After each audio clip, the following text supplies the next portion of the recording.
So that'll be retirement. I'm 3 years. Are you where are you at? A little over 18. I transferred my education benefits like December. So it gives me that tax 4 years on. So you got me 21 and a half. Yeah, okay. No, yeah. I can't believe it's almost 10 years since we left England. That was a scary one. I've known Mike for 10 years. It's crazy to say that. Nuts. Yeah. When you say it, it's like, no. Yeah, I've known you for a decade. Yeah. April 2011. Ladies and gentlemen, on behalf of the 1st Special Operations Communications Squadron Commander, Lieutenant Colonel Abraham Verdoble, we welcome you to today's retirement ceremony honoring Master Sergeant Michael Esarey as he retires from active duty.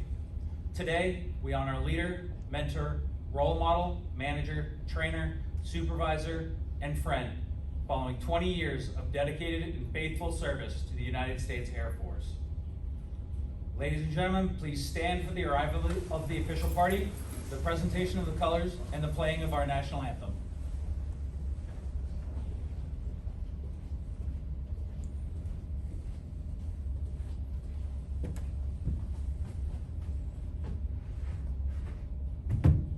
Present the colors. Colors. Attention. Hut. Forward. Arms. Forward. March.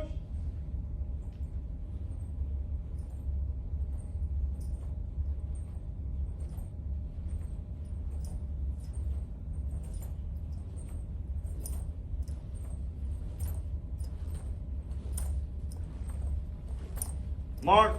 Time. Colors. Hope. Present. Arms.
Arms.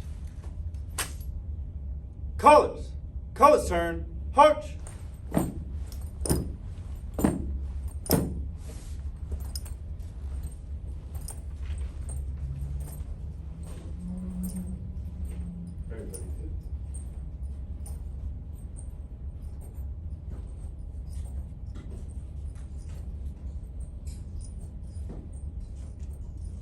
Ladies and gentlemen, please be seated.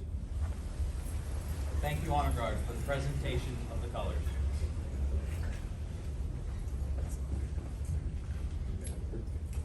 Recognizing a military member who is retiring from a career of long and honorable service is one of our oldest and most cherished of military traditions. Our retirement ceremony is a prestigious event and the highest honor we can give a retiring Air Force member. This retirement ceremony provides an opportunity to say thank you for faithful service, to wish good luck in future endeavors, and bid a heartfelt farewell as Master Sergeant Esarey transitions to the next phase of his journey. Through this transition, we must never forget that his retirement from the military is not the end, but merely the beginning. is an extension of his active duty career, for he will continue to be among us as a valuable part of the larger Air Force community. Ladies and gentlemen, presiding officer, Lieutenant Colonel Abraham P. Redoble.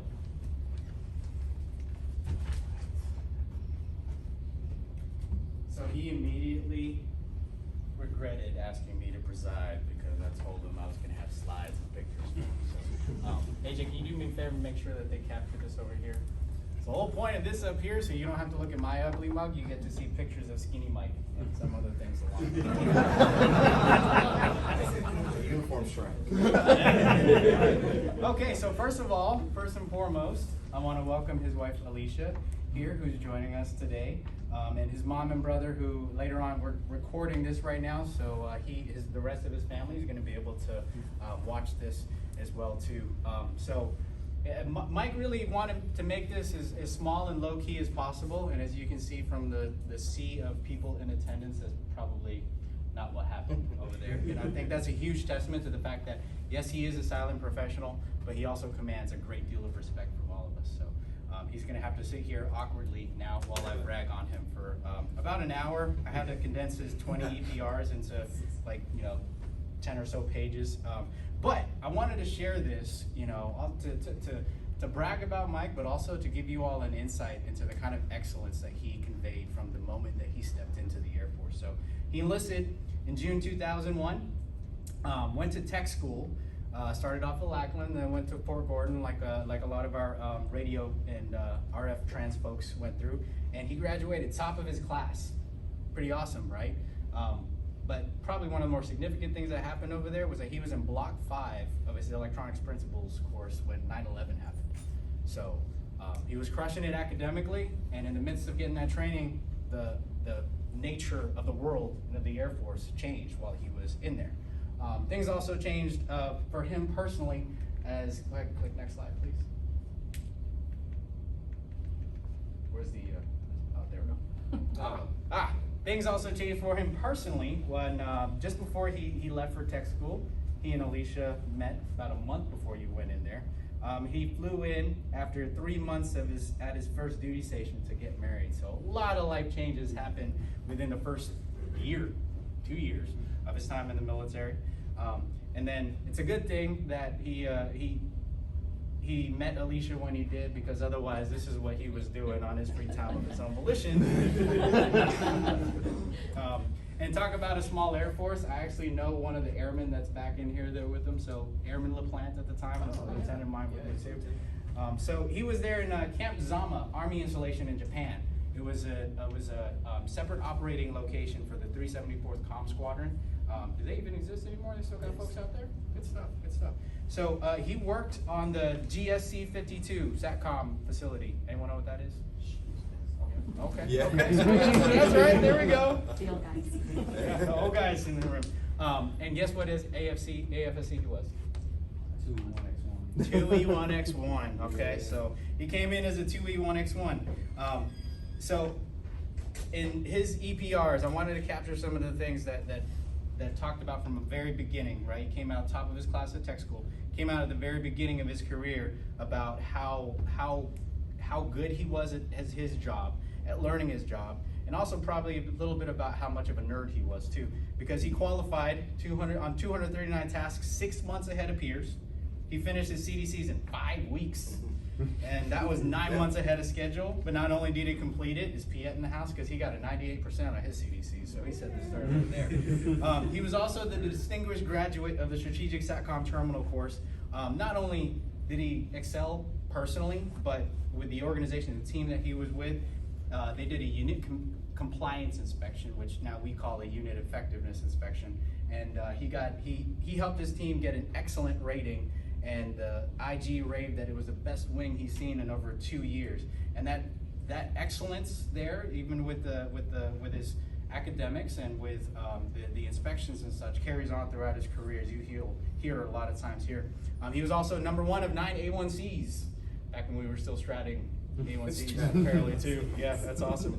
But the important stuff though, because I don't think we write about this stuff in our EPRs anymore, but but he did play the Santa Claus at their unit Christmas party. He was a co-captain of the bowling team one year, and they came in second place, right?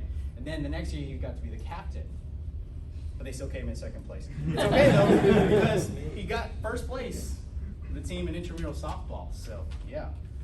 Okay, so while he did all of that fun stuff and he did those amazing things in 2004, kind of as a mark to the end of his assignment there, roundabout, he deployed to Camp Doha, Kuwait, and then forward deployed to Camp Buka, Iraq, and I think, was that when y'all first linked up? It was a little bit later? Yeah, That was okay. later.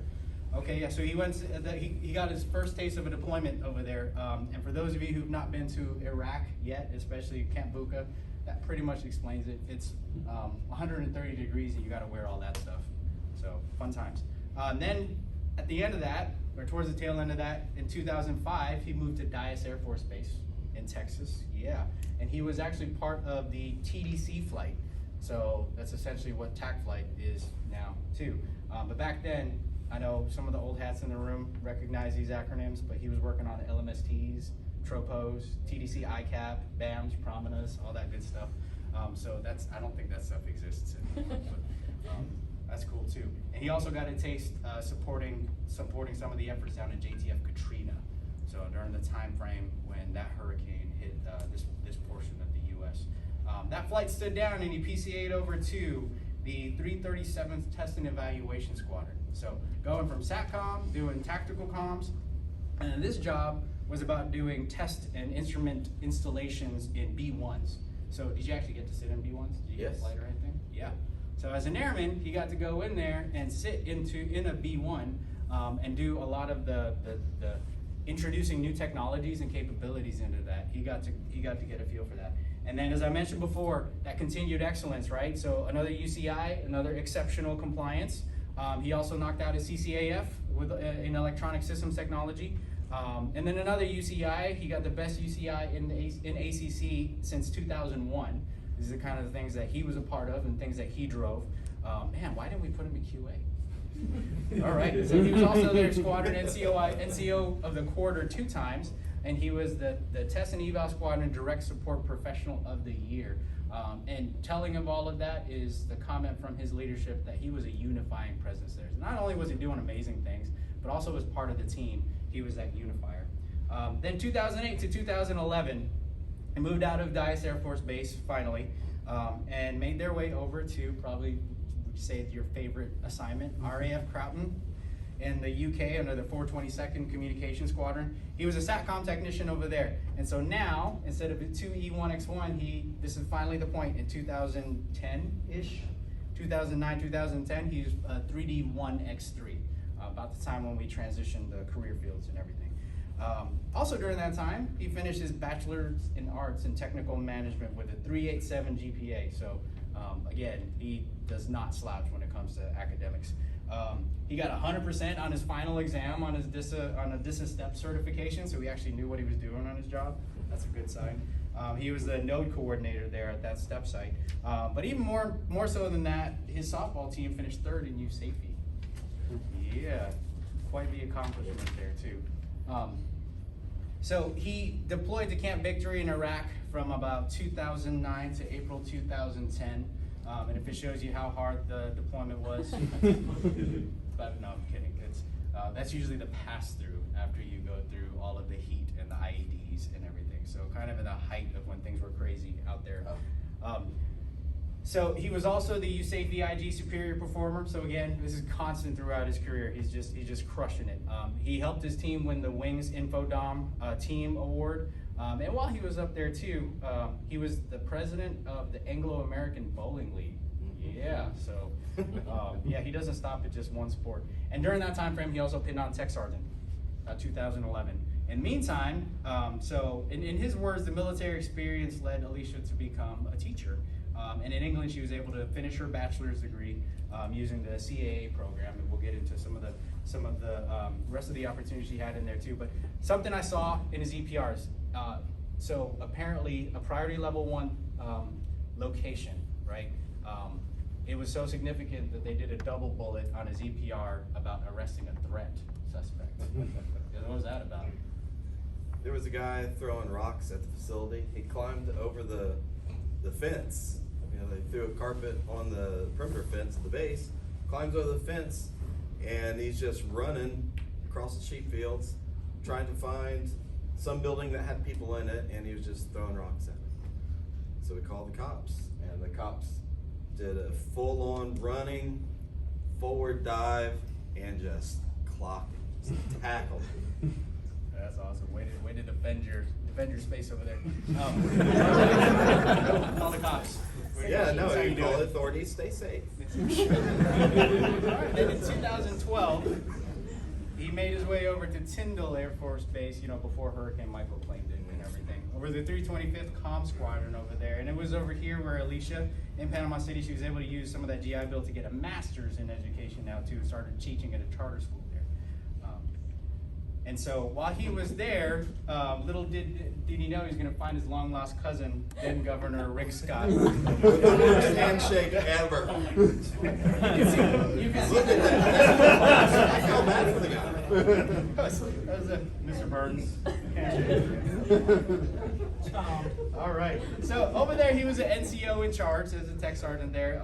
Under RF Trans, he ran Giant Voice, Base Radio. Again, he himself won the Wing Infodom NCO of the Year there, and he sustained a 4.0 GPA, working on his master's in tech management. Got his pro manager certification from CCAF, and he was a Comm Squadron's NCO of the Year. Just to note a few brags in there. And then all of that put together, he made Master Sergeant. Select over there and became a section chief, and then obviously with all the excellence in UCIs and UEIs and the IG notoriety, he then was finally in charge of QA. So yeah, you kind of did it to yourself there. So, but in the midst of that, so you all know, I believe all of you know, that he was an MTI at some point, right? So. He might have mentioned it a few times, might have barked at you a few times. Some of you may have had some like flashbacks or things like that. You might still have his hat on display somewhere. But so here's his story of how he got selected for MTI. So he volunteered for a combat dining out committee just to do like one task, right? But the rep for the squadron ended up deploying, so he had to step up and take the whole thing on. So that's what you get for volunteering, I guess. But during that opportunity, during that volunteer opportunity, he got a chance to meet the Wing Command Chief's exec. She had to take some time off and asked Mike to fill in for her. And so while he was up there, he got to know the Wing Command Chief himself. And the Wing Command Chief was pretty impressed by him, thought he had pretty good bearing and stuff, carried himself really well. So he said, dude, you make awesome MTI. And that's about what his response, what he says his response was that way too. And then he put his name down as a volunteer as an MTI, and about a month later he got the congratulations email. So the other time, so this is the other part where he got nervous, because I started reaching out to his previous leadership and commanders and trying to get some dirt on him and stuff. No one had any dirt on you. I couldn't find any. So, but his squadron commander at the time, this is what he told me really happened over there. So he didn't want to lose him. The unit didn't want to lose him, but the Air Force at that time just started forcing us to submit our bright and shiny airmen for these boards, and almost everyone eligible in the squadron was selected, to include Master Sergeant Esarey. He tried his best, the commander tried his best to convince Esarey to say his favorite movie and inspirational movie was Full Metal Jacket on his MTI app, which maybe would have gotten you off the list, but Mike refused to do so. So maybe it's your own fault there. But really, the other piece of it too was during this time frame, once there's a news statement came out that pretty much all eligible airmen were put up for it. So this was a time when the Air Force really needed quality MTIs, right? So first you hear that is, well, okay, so the Air Force is going to have to pull from the bottom of the barrel. And as you guys can attest that he was not that. It was at a time when the Air Force absolutely needed a sharp senior NCO to help bring in the new batch of airmen as they come through. And some of you here are testament to that. So as in Mike's words, this is where the hard change happened. So he pinned on Master Sergeant pretty much the day he got there, right? So this is about 2015 time frame, and he went back and forth a few times between the different training squadrons, as some of you may be familiar, the 320th, 326th. And during this time, I mean, he didn't let up. So he was marked an outstanding performer in the MTI course, sustained a 90% average there. And then he was also selected as an MTI trainer, right? So they picked the best of the best to train the other MTIs. And he moved around a couple different squadrons there. He had his own flights, and then he went from training his flight to training other MTIs. So just the scope of his responsibility ballooned from there pretty much off the bat, because they saw the kind of guy that this was. And he was an instructor supervisor. He led MTI facilitators during what was, and this is no brag, this was the largest change to BMT in about 71 years. So we overhauled the whole system that was in there. So you talk about needing the right person at the right time, and Mike was there. So then 2018, he was selected as, so more specifically with that, he was selected as facilitator at Airman's Week. So he ran things pretty well over there. And a lot of it fell onto his shoulders to develop that from there. And in the meantime, Alicia started teaching at a charter school there in San Antonio, so keeping that momentum going. And Mike on paper, to give you an idea of the amount of work that he had to do. So if you think you're tired during basic training, you can imagine what MTIs have to go through. He had to do 700, this was in 1 year, 700 dorm and drill evals. And in that time frame, he got 100% of 459 airmen to pass their end of course tests, with 16 outstanding and the 94% on-time graduation rate. He was rated best in retreat for streamer leading a retreat ceremony, and he was given an Outstanding Achievement Award by the 37th Training Wing. And in that time, he produced 900 airmen with a 90% on-time grad rate. So again, the Air Force got what he needed, and Mike delivered. As a testament to how well he treated his airmen as well, because MTIs are mean and all that kind of stuff, he actually rated 98% or higher on 18 of 21 core competencies by the graduates, right? So if, correct me if I'm wrong, but that 98% rating isn't by your peers or your superiors, but that's by the actual graduates that you produce, the trainees that did that. So 98% or higher rating on that. And in the meantime, somehow he was also able to knock out his second CCAF plus his master's. So, I mean, did he ever rest during that time frame? Busy time. All right, so some of the other folks that I got a chance to talk to, there's a lieutenant colonel you work for over there. He's a GS-15 in that wing now. I wanted to share one of the things that he, I share some words from him, but Lieutenant Colonel retired, and now a GS-15, Jose Sarita.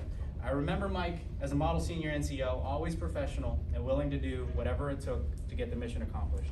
The guy was a bulldog, not just because he looked like one, but because he was driven, hardworking, and loved to take on trainees as he molded them into our next generation of warrior airmen. And then Captain Michael Ward, who's now at the headquarters ACC in the A6.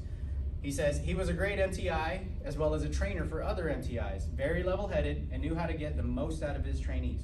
The main two flights I remember from him was his first female flight and another one where he had one of the most confident and borderline cocky guide-on bearers ever. I'll have to ask you about that one later.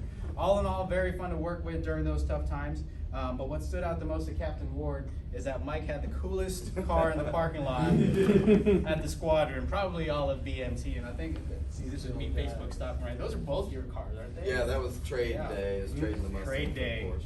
Yeah. All right. So, and then from there, he came over to the First Sox, and here in Fort Walton, Wright Elementary, right, is where you started working about a week ago. She was also hired as an art teacher at Kentwood Elementary, so congratulations. So you're gonna have the crazy run of kids coming in within about a month, and I know you're absolutely elated because that was the background that you came from. So awesome. So these two are kind of lining things up, right, to get dream jobs in both regards there. Let's see. So before I go into kind of my thoughts on Mike, just wanted to share a couple other things. I know I just talked a whole lot about his work and stuff, but he was also apparently a billiards cover page model there. That's Yeah. That That is. And believe it or not, he was a marathon runner. Probably could still knock So someone out. why do we gotta say it that way? Believe it or not. All right. So, I also wanted to share a quick note from Captain McClure. If some of y'all remember him still, he just wanted to share that at his first squadron PT session, sorry, this is from where I was standing. So at our first squadron PT session, right, we had the gaggle of like 100 of you. It was the first time we came together after COVID, and Master Sergeant Esarey standing over here on my side. He's like chomping at the bit because he sees us just like moving around, not knowing how to get in formation. So I had to hold him back because before that, Captain McClure warned me, said, don't let him lead PT. And here's why. He said they let him lead PT once.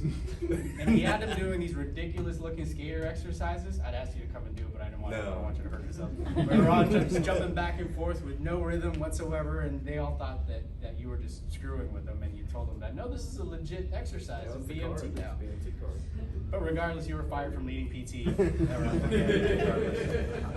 And also the fact that he hated it when people walked through, so that's his office back there. He hated when people used his office as a pass-through, and that retirement is probably his way of ensuring nobody will walk through his office ever again. So I'll say, Mike, thank you so much for allowing me to preside. I know I probably talked a lot longer than you wanted to, but I think the amount of goodness in what you presented, I know these guys can learn a lot from.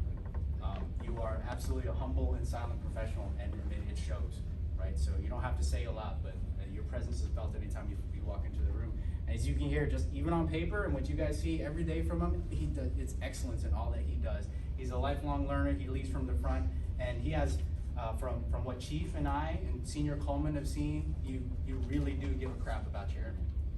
It is absolutely genuine, and that's a wonderful thing. And I know that our airmen were in great hands when they were working with you. He's high caliber, top notch, and today we're retiring a true hero. So with that, thank you.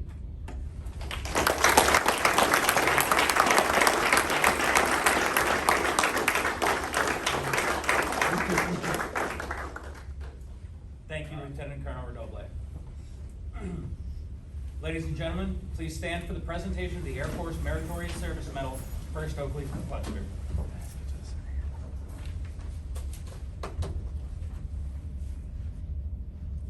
Publish the order.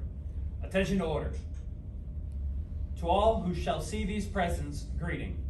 This is to certify that the President of the United States of America has authorized by Executive Order 16 January 1969 has awarded the Meritorious Service Medal, 1st Oak Leaf Cluster, to Master Sergeant Michael C. Esarey for meritorious service 2 April 2019 to 31 August 2021.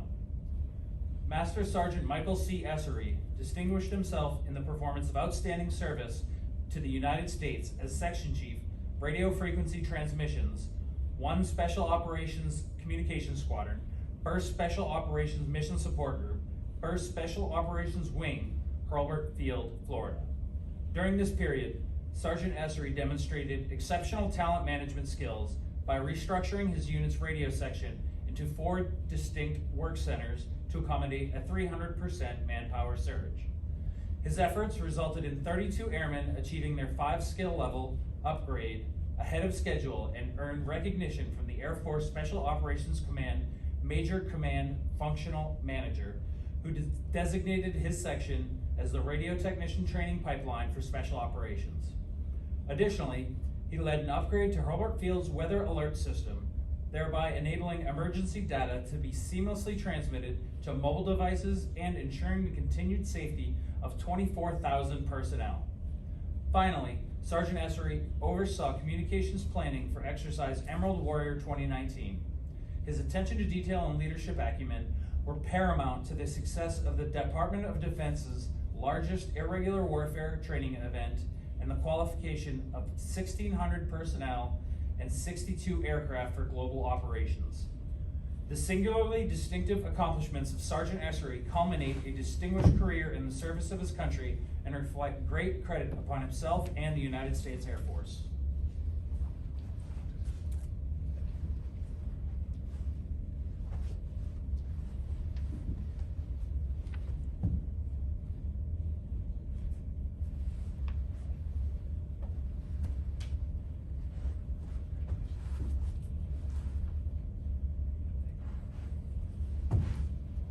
Ladies and gentlemen, please remain standing for the presentation of the retirement order. Publish the order. Attention to orders. Department of the Air Force, Special Order Number AC 001533. Master Sergeant Michael C. Esarey, you are hereby retired from active duty, Hurlburt Field, Florida, in the grade of Master Sergeant, effective 1 September 2021, per AFI 36-3203, by order of the Secretary of the Air Force.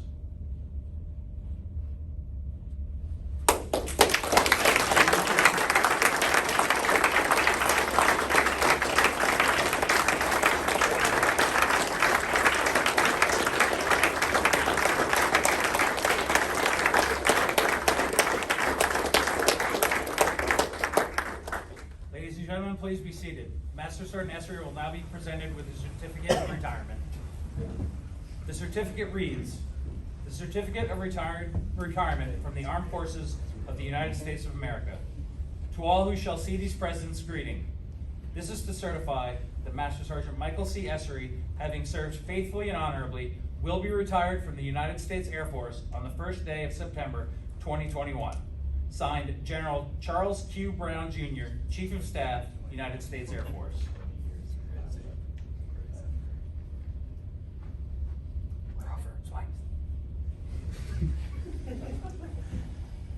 He's holding back tears over there too.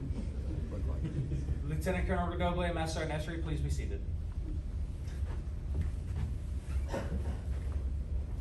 Master Sergeant Esarey, on behalf of the men and women of the 1st Special Operations Communications Squadron, your many family and friends, and those that have made the ultimate sacrifice, we wish to present you what is known as the military member's most honored and sacred possession, the United States flag. The flag which you have so proudly served and so honorably defended, the flag which we honor and serve under. It is the true emblem of our unity, our thoughts, our power, and purpose as a nation. Please accept it, protect it, guard it, and ever remember that young men and women you have trained, guided, and inspired will follow in your footsteps and defend it with pride.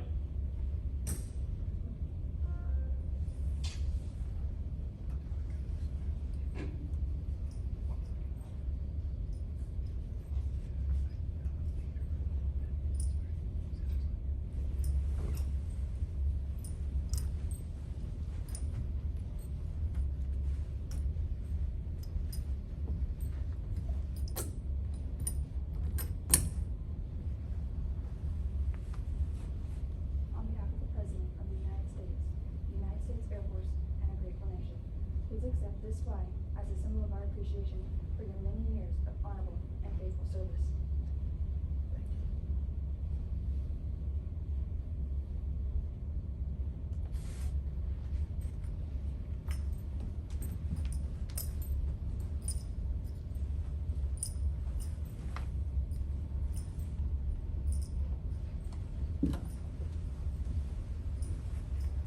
At this time, we'd like to ask Mrs. Esarey to join her spouse on the stage for the presentation of the retirement pin.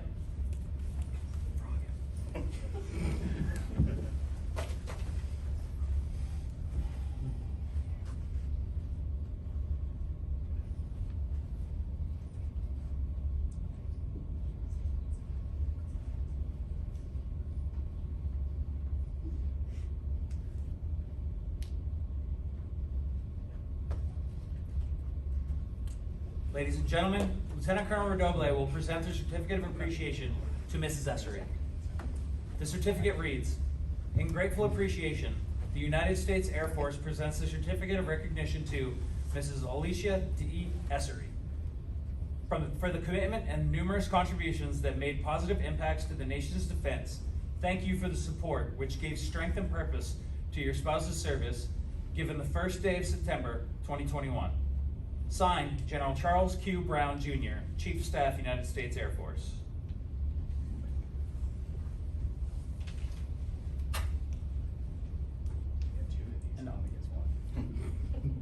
Also a certificate from the Chief Master Sergeant of the Air Force that reads, on behalf of all Air Force airmen and their families, the Chief Master Sergeant of the Air Force presents the certificate of appreciation to Ms. Alicia D. Esarey. I join your spouse, family, and friends in thanking you for the numerous contributions and sacrifices you made in support of our United States Air Force. Your dedication gave strength and purpose to your spouse's service in defense to our nation. Signed, Joanne C. Bass, Chief Master Sergeant of the Air Force.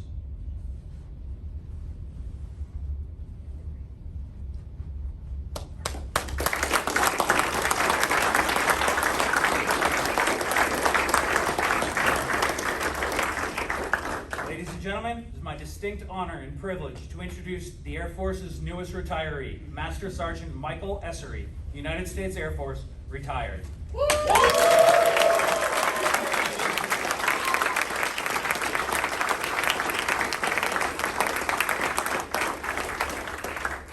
thanks a lot, everyone. I really appreciate you taking your time to be here. So who's still got the over-under on whether I'm going to be able to get through this speech or not? How many of y'all got side bets going, but no one will take the bet? All of us. All of us. Yeah, there's just no other side to the bet. They're like, yeah, of course it's going to break down. There's no way it's going to break down. Of course not. Thanks a lot. Well, I want to start off by thanking everyone who was involved in planning the ceremony and who was involved in the ceremony. So thank you, Steve, for narrating. Happy to do it. I'm jealous because narrating is like my favorite thing to do. So when we started talking about this, I'm like, is there any way I can narrate? Like, it might be weird, but we can make it work. So thank you, Steve. Thanks to Colonel Redoble for all that research and all that was going on that I didn't know about. Like, man, how did he find that? I feel kind of violated. Do that, all that stuff. Be careful what you put on social media. I tell you. And thank you to Adam Johnson. I'm starting to call people by their first name. I'm getting halfway there. Sergeant Johnson planned this whole thing, and he just does such an impeccable job at everything. He made the shadow box himself. I took him to go get the lumber for it, and he just knocked it out of the park. So thank you so much. I really appreciate it. And thanks to Staff Sergeant White for being the proffer, which is a pretty cool experience because I was his TI. So I helped bring him into the Air Force as he is helping me exit. Give me some push-ups. Yeah. We'll do some 1x3s, here in a little bit. But yeah, I'm going to do my best to get through this speech. I've rehearsed it a couple times. It's about 90 minutes, so bear with me. No, it's not. I'm not going to stand here and go through all my EPR bullets and talk about a bunch of people that y'all have never met before. So try to keep it relevant for y'all and short being the key word. I actually researched how to give a retirement speech. New coworkers saw me back there, trying to research, and number one rule, short, because no one wants to listen to you ramble on. So I'm going to ramble on. So 20 years ago, I joined the Air Force. I actually joined to join the band because I was a trombone player. I was a trombone major, and of course failed hard at college. So I decided, well, that's a great way to play. You can play instruments in the band. So I go talk to the Air Force recruiter, and he's like, yeah, sounds great. Sounds great. So fill out your paperwork, get your security paperwork, get all them addresses and all that. And then ring, ring. Hey, I got a slot to basic in 2 days. And I don't know when I'm going to get another one. Of course, this was pre-9/11. Yeah, right. But I'm like, okay. So I don't want to mess this up. Well, what about the band thing? You'll sort that out once you're down there. You'll get there. Well, okay. Maybe I can play in BMT band? Yeah, sure. So I go off to basic, and I'm standing there ready. They're asking people, you play an instrument? How long you played? Played a flute for a year or whatever. I'm standing there ready. Trombone, 13 years. I'm ready. And they didn't come near me. They didn't need any males. They only needed females. So, all right, pick up your bags. Get inside so we can get you processed. Oh, what, really? Yeah. So it all worked out for the best. Yeah, so when I look back at, when I was going through this gut-wrenching process of leaving the military, leaving something I've been doing for 20 years, I try to focus on the negative. Focus on things I don't like. I don't like these recalls. I don't like getting called 2 o'clock in the morning. I don't like writing bullets. Can't stand writing bullets. Can't stand little last-minute taskers. And I need 8 airmen for this, and they're not going to want to do it, but I need you to grab them and tell them you're going to do it. Crap. Okay, I'll do it. But there's so much more that I do like. You know, there's a camaraderie. You know, all of us coming here together. You know, you've got your team, and you feel like you're still a team even when it's time to go. You know, you see each other out. You have this common bond that you just don't have as a civilian typically. I mean, no offense, you really don't. I mean, just being real. And it's something really special. You have all these opportunities, like you have this built-in mentorship network. Like, you're going to get mentored. Like, it's not like when you're out on your own, you're just flailing out on your own, you're not getting good advice from whatever hourly job you're working. When you're wearing this uniform, you're going to get mentored, and you're going to get put in situations where you're going to be able to mentor other people.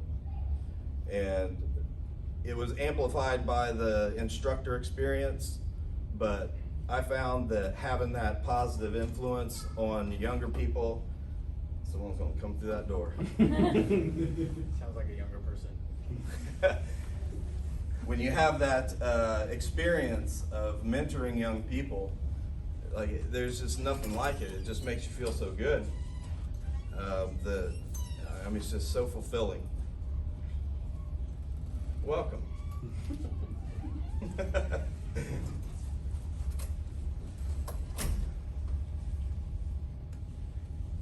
And part of that mentorship is you get pushed into uncomfortable situations. And these uncomfortable situations, it sucks at the time because you're like, oh my God, leave me alone. I had a particular mentor who pushed me so hard at Tyndall Air Force Base, but literally would not be here today and having all these experiences and being who I was had he not been all up in my jelly, pushing me, making me do things I didn't want to do, which was pick the national anthem singer for the combat dining out, which led to the chain of events that Colonel Redoble talked about, that, oh, well, now you're an MTI. Well, I don't want to be an MTI. It doesn't matter. You're going to be an MTI. Like, when I got that email, my head hit the desk. I'm like, my life's over. That's it. This is how I go. That's it. I'm done. And going through the training process, I would go home, cry myself to sleep every night, literally every night, until you eventually start to get it. And then now you've got this competency that, like, oh my God, like, I feel like I can do anything. Get up, teach class right now. Okay, got it. No big deal. That's why Staff Sergeant White's going to be one. And Cardenas. Those are the two that I'm pushing. I'm pushing them. You just don't know it yet. But it had numerous experiences, like once it got to BMT, it had some numerous experiences that really stuck out in my head. You know, it kind of gives you an inflated sense of yourself sometimes when you have that much power over people and they're so scared, scared of you, scared of the environment, scared of what's going on. Like, there was one time I was working at the chow board. So I know most of you are familiar with the chow board. Need to have an E7 at the chow board, so I found myself at the chow board a lot. And so Wednesday morning, that's when the 0-weekers are going in for their first meal. And no one knows where anything's at. The instructors are everywhere screaming at them. There's noise, noise, noise, and it's scary. So I get this chow runner up in front of me in his white jeans, and he's trying so hard to give his reporting statement, trying to report the flight coming in from the east side or whatever. And his instructor is out there screaming at him, screaming at him, screaming at him. The kid barely spoke English. I mean, it was just a really bad situation. Until his instructor walks behind him, and he's like, "Oh shoot, I need to get him off. I need to get him out of here quick." And then it comes back, it's like brown stain on the back of his pants. I was like, oh my God, I just did that? I did that? And then he comes back to me once the kid's all sorted out, change of clothes and all that. He comes back to me, he's like, achievement unlocked. Like, forever got that one. White jeans. Then there was another time where I wasn't quite so heroic, powerful. See, at 0 week, you gotta teach them proper form how to do their exercises, because you're about to go out and at least you can't get through this story. Because you're about to go out and do your initial PT test. So here is a push-up. I will demonstrate a push-up. I'm not going to right now. You demonstrate the push-up. All right, starting in a position. 90 degrees, whatever. Return. Okay, sit up. All right, need someone to come hold my feet. All right, come up, hold my feet. This is a female 0 week flight. You're still screaming at them. They're still scared of everything going on. All right, hold my feet, get down. She holds my feet, start in the down position. I go up. What do you say?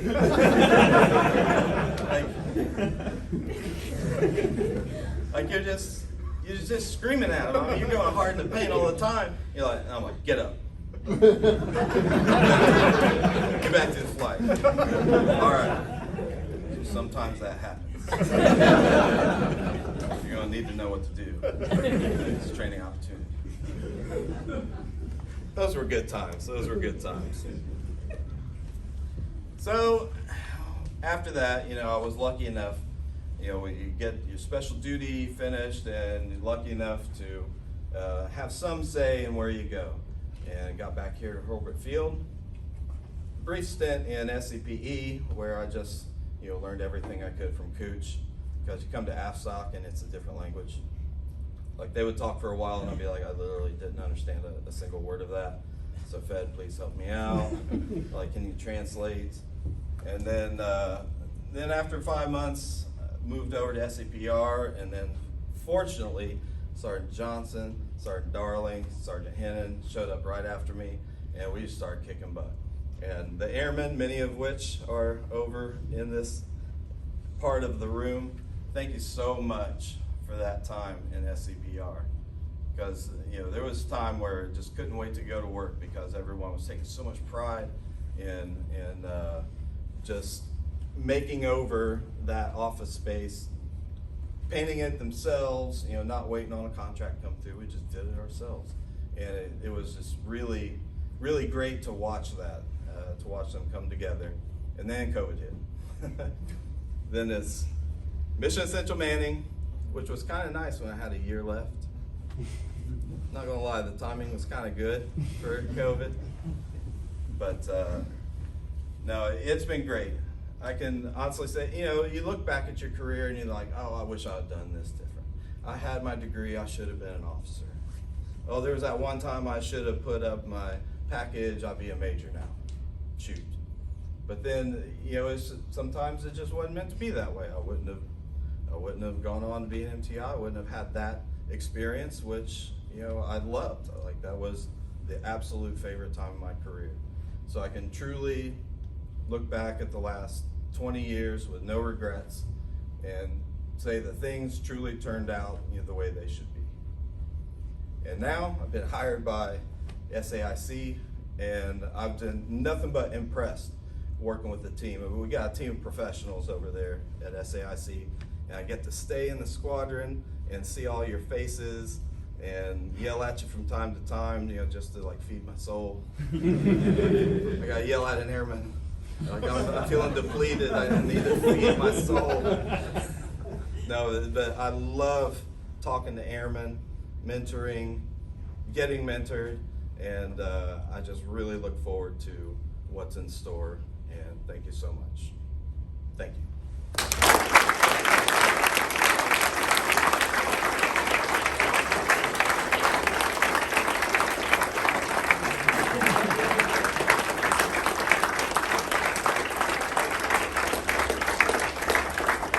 Everybody lost the bet.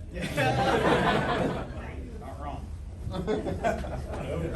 On behalf of Master Sergeant Esarey, I would like to thank everyone for attending and helping make this a memorable event. This concludes the official ceremony. Ladies and gentlemen, we ask that you please join retired Master Sergeant Mike Esarey for a receiving line and possibly a beverage.